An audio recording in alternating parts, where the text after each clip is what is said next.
Please, can I have your advice? Please, can you tell me what to do? Please, can you help me?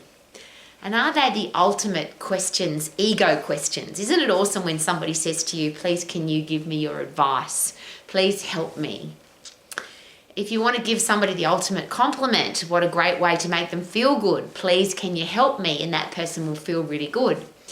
Of course, the challenge with that is that we want to help because we feel good. This person trusts me. They've asked me a question. I need to answer the question.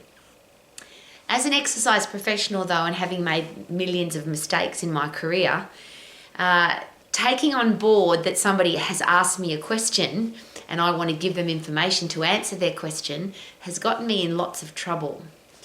And as a business person, if somebody asks you a question about your product or your service and you want to give them information about your product or service, that sounds pretty logical, doesn't it? But how can we give people advice? How can we help them, even if it feels good for our ego and they might even want our help? But how can we help them if we don't have the right information? So the first part of that is if somebody asks you a question, is it possible that they aren't really asking you a question? And being an old lady and having lived on the planet a very long time, I've learnt the hard way that instead of answering the question when somebody asks me, I always ask this question next. Why did you ask me the question? And often, more often than not, the person doesn't want my advice. They don't want my help. They don't want information from me. They just want to talk. So wouldn't it be nice to clear that up at the start so that you don't waste your time giving advice or information or helping somebody that doesn't really want your help. They just want to talk about what they already know. So there's a great place to start. If somebody asks for your advice, feel good about it. Yes, I feel great because somebody wants my advice. They must think I'm important. Good for your ego. But clear something up at the start. Why did you ask me the question? Then if they actually want your advice, if they really do want your help, there's a series of questions that to me make common sense. The first time I heard them, I completely changed my career path. I was a gym instructor helping people in the gym, and when I learnt that how important this series of questions was, I decided that I wanted to be at the front end of the health club. I wanted to manage the health club so that I could have the first contact with people when they first came to the health club so that I could actually help them. So it's a very beautiful series of questions, which is what do you want? Why do you want it? Where do you want it? When do you want it? How will you feel if you get it? How will you feel if you don't? Are you on track or off track to achieving that goal or getting that thing that you want? If you were your own high performance thing, so it was eating or exercise coach, your relationship coach, financial planner, if you were your own personal high performance coach, what advice would you give yourself so that you can find out where people's headspace is at? And then what do you want me to do to help you? So rather than just assuming that if somebody asks you a question that they must want help in this particular area, I learned that I need to find out specifically what they want me to do. But I don't know that until I've asked that first series of questions. Now, I learned this the hard way because I lived a lot of my career path not knowing that series of questions. When I learnt those questions, the questions never change. The answers are different every single time I chat to somebody, but the questions are always the same, and they're in that order for a reason. Obviously, you want to find out what somebody wants. You want to find out why they want it, because that's the driving force. That's the reason of the what is the why. Where they want it is really important, because whether you're selling a garden hose or a house or a car or an exercise program, there's a where involved. And the reason for the where question is that it's a visual. Where on my body do I want to lose weight? Where am I going to be competing in this sporting event? Where am I going to put the television? Where in the garden do I need the garden hose to work? And that's a visual that the person will create in their own headspace. If they can create a picture for that thing that they want, that thing they want to achieve, they're more likely to achieve it. That just makes sense to me. How about you? Obviously, time frame is really important because a lot of people procrastinate and put things off.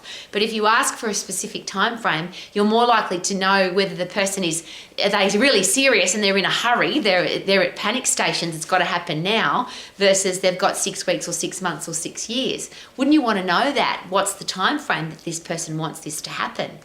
Then are they on track or off track? I'd like to know that, because an on-track person is highly motivated. An off-track person needs to be motivated. I need to know that, otherwise I can't help them. Then what do they think they should do? And to me, that's just a respectful question, but it also helps you find out where their headspace is at. So if you ask somebody, if you were your own high-performance eating and exercise coach, what advice would you give yourself? I think you'll find that the advice that they give themselves is pretty correct, because that's how they live their life. They know what they need to do, but then comes the next question, which is, how do you want me to help you? So here's a really, I think, a very important question.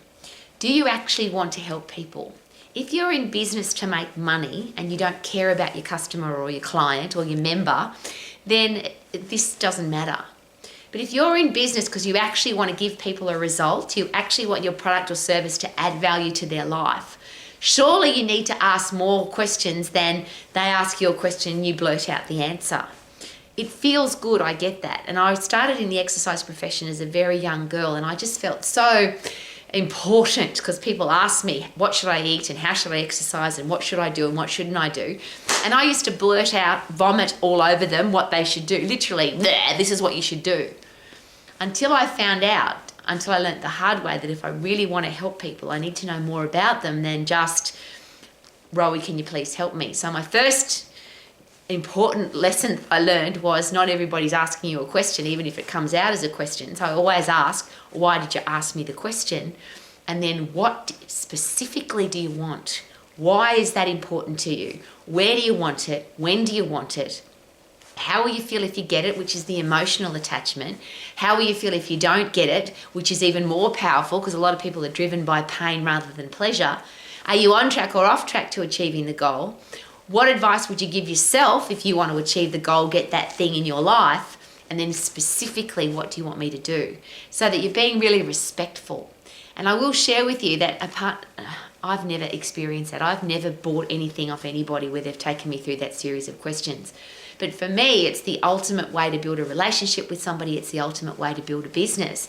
It's the ultimate way, if you genuinely care about your customers, your clients, your members, that you wouldn't go any further than that, than asking those questions. Because until you've got that information, people say, how much does it cost to join a health club?